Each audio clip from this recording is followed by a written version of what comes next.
Now that I've got all the quarterback scouting reports out of the way, and you should definitely check those out, I move on to the next positional group. Time to get working.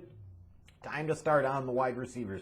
And I will admit, over the years, when it comes to the wide receiver position, I've had my big hits, and I've certainly had my big misses. And I try every year to kind of rethink how I evaluate these different positions and try to learn both from the things I got right and the things that I got wrong to continue to grow and improve in terms of how I do these evaluations. And with wide receiver, it feels like even more so than quarterback, it is such a crapshoot.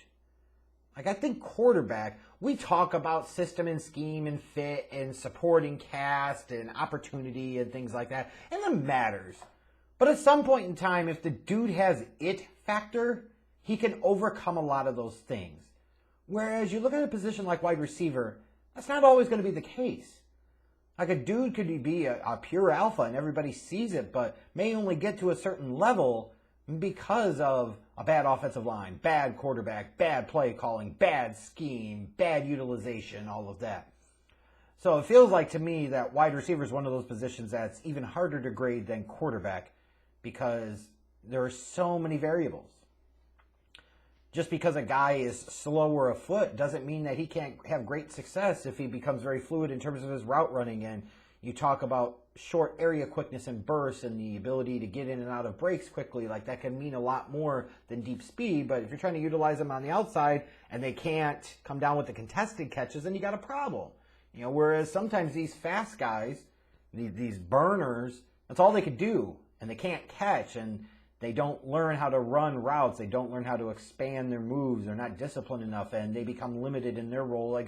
And so a lot of them don't pan out. So I say that, as we go into the wide receivers, my initial impression of this class has been that it's a good class, but not a great class. And I don't know if there's one dude that I look at absolutely and I say I feel slam dunk, no doubt about it, is going to be a big-time stud at the NFL level. I have confidence that a couple of these guys will certainly be really good, long-time, productive players in the league and make some Pro Bowls, etc. But I really think for some of these guys, they've all got fleas or challenges or things that could be concerning, and it also depends upon the situation, the circumstance, and the opportunities that they're given. Which brings me to Ja'Marr Chase. He's an interesting one to look at because he didn't play in 2020. And it wasn't due to injury. It was because he opted out to start preparing for the NFL draft. And it's trying to think of, was that really the right decision? Was that the wrong decision? Or was it just a decision? I don't know. Because, if somebody misses their last season in college due to injury, how much does that affect their evaluation? It probably affects their evaluation more from a injury standpoint, questions about durability and health and the medicals, than it does the actual skill sets. But with a guy like Ja'Marr Chase, in some ways I wish he would have been able to play another season, would have chosen to play another season, because I think there would have been things that he could have done in that season to potentially set himself as a cut above the rest. But I totally get and understand not wanting to go out there and play for no cash in pocket, and not wanting to risk injury and potentially damage your draft stock. So I get all of that. But it does make for a challenging evaluation because I got to go back and watch Ja'Marr Chase in 2019 when he had Joe Burrow throwing to him, when he had Justin Jefferson on one side as a wide receiver. You had Terrace Marshall as well. You had Thaddeus Moss. You had Clyde Edwards-Helaire in the backfield. You had a supremely talented set of skill players for LSU. So trying to figure out how this translates, whereas Ja'Marr Chase wasn't really the number one guy, and even if he was, he never faced the coverage like you would for a true number one guy at college because, especially when we talk about Bama and with Tua and Mac Jones and how much help they had in those receivers, how much of the supporting cast. You look at Alabama, it's a fair question, but you could also say with that 2019 LSU offense, it's a significant thing as well because that offense was no joke and it was no bullshit, and there was talent all over the place. So it can be a little challenging to look at a guy like Chase and say, okay, what do you really truly see? What is projectable? And again, paying attention to the projectable skills, traits, and talents instead of just the results, which sometimes can be challenging, but is critically important to do. When I look at Ja'Marr Chase on film, I see a guy that is above average in terms of burst and quickness, but I wouldn't classify him as incredibly explosive. I will say I think his deep speed is a little underrated. He's kind of a smooth runner in the sense that he will surprise you, faster than quick, the old typical white boy label. But I think it certainly holds true for Ja'Marr Chase in the sense of he's not going to beat you with tremendous burst, but as he starts opening up his stride down the field, he can get deep on you. He can be a vertical threat. So when you're thinking about guys that you want to take in round one or potentially take high in round one, he doesn't have the ideal level of explosiveness and speed, but he has enough to where you say he checks that box at least to some degree. Pretty reliable hands. Yes, he had some balls go off of his hands in 2019, but you can say that about a lot of receivers, frankly. But I love the way he attacks the ball with his hands. He consistently gets his hands out in front of his body. I worry about those receivers sometimes that let the ball get in too close to their body and they're catching it like this or they're catching it off of their body. Those are the guys sometimes that can be prone to streaks of inconsistency and drops and double handles in terms of the ball.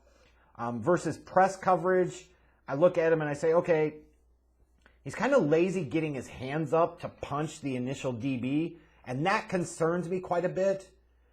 He's strong and violent with his hands, though, once he does jab and once he does stick his hands up on the defensive back.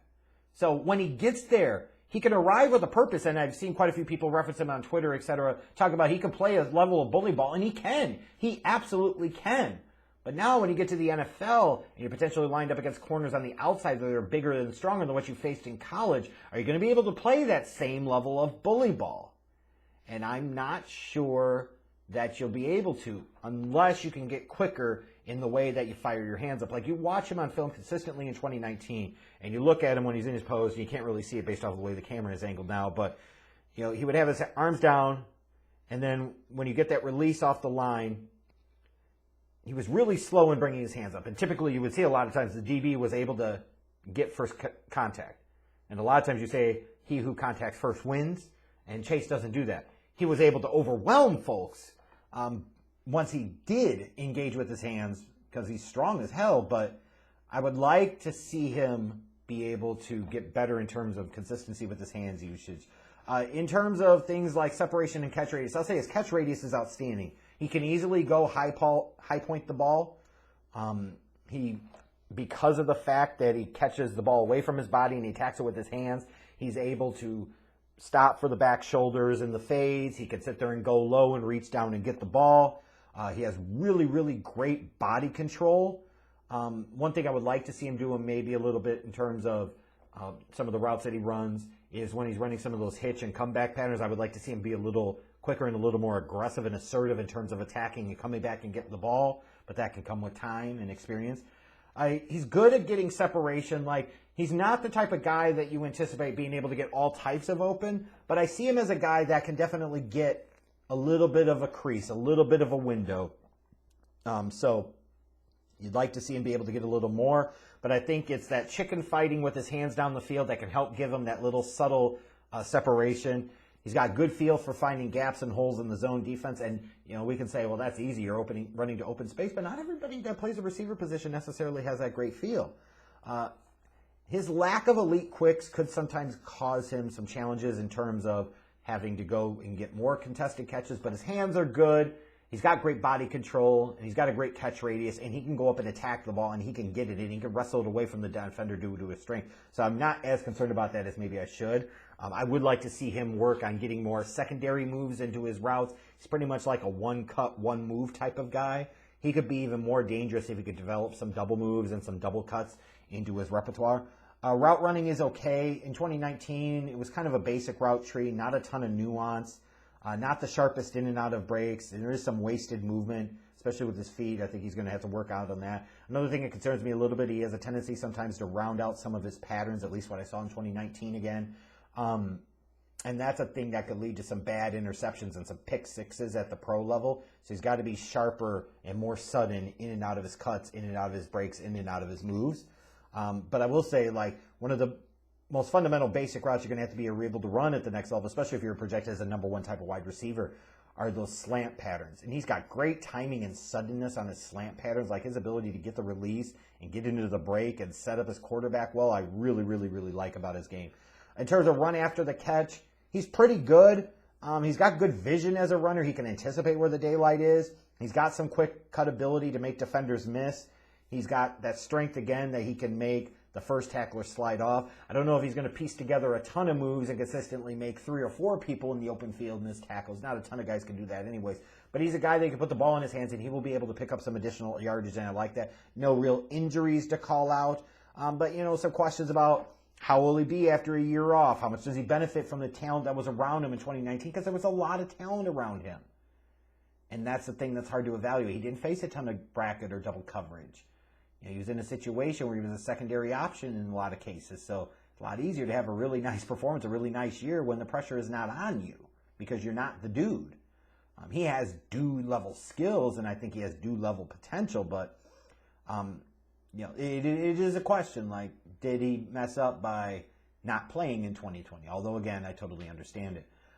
He's a willing and somewhat capable blocker in the run game. When I look at him, he reminds me a bit, and this is going way back to when he played in college, but Andre Johnson.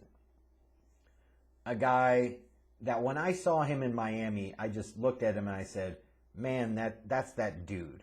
Now, I don't think Ja'Marr Chase quite has that level for me.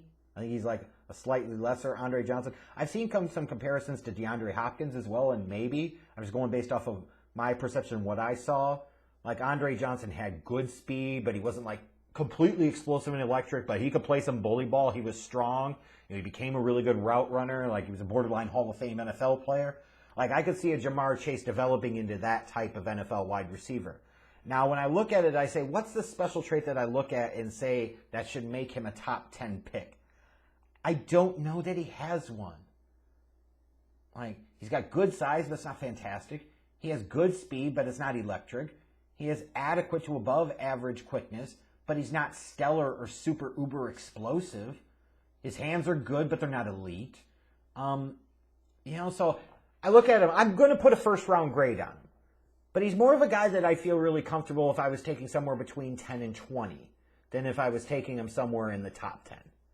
Especially maybe like 11 to 20. But if I was to look back in a couple of years and say, I'd be really surprised if he didn't develop into a pretty nice NFL wide receiver, Ja'Marr Chase would certainly fit into that category because there is plenty to like about him on film.